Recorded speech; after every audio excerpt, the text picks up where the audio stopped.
FaceTime's pretty remarkable. It's really the first video calling on mobile devices. We introduced it in June on the iPhone 4. In September, we brought it to the new iPod Touch with its front-facing camera. And since then, in the last 4 months, we've shipped 19 million FaceTime devices with FaceTime on them. 19 million. Well, what could be better than that?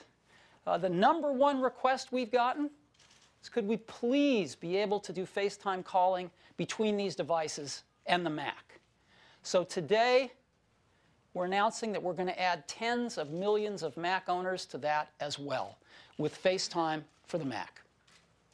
Here it is, and you've got your contact list, which just takes your contacts from your address book. You don't have to populate a special buddy list or anything else. You can have favorites and, of course, your recents.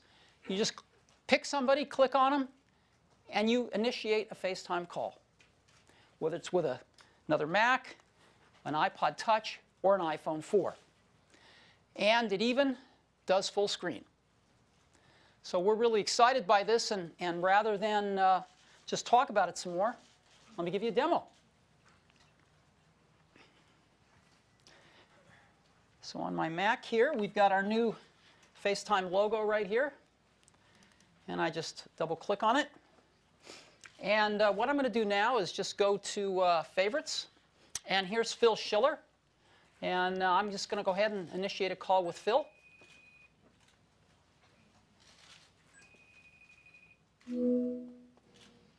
Hey, Phil. Hey, Steve. Hey. Hey, what device are you on? Are you on a Mac or one of our phones? Or I'm on an iPhone 4. I always have it with me. Yeah. That's great. Well, listen, why don't you go ahead and turn your phone into landscape mode? Okay.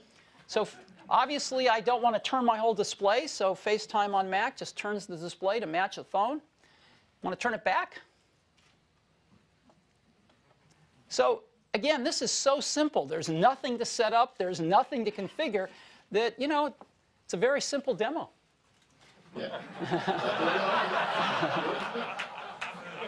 So now, the tens of millions of Mac users are going to be able to FaceTime with iPhone 4s and iPod Touches. And I think people are going to like this based on the requests we've gotten. Hey, thanks a million, Phil. Bye-bye. Bye-bye. Okay. Well, that is FaceTime for the Mac. Now, maybe the best news is that we're going to release a beta release of FaceTime for Mac today. So you'll be able to go to apple.com and get a beta release of this today, run it on your Mac, and start FaceTime calling with over 19 million users on their iPhone 4s and their iPod Touches. And there's the new logo right there.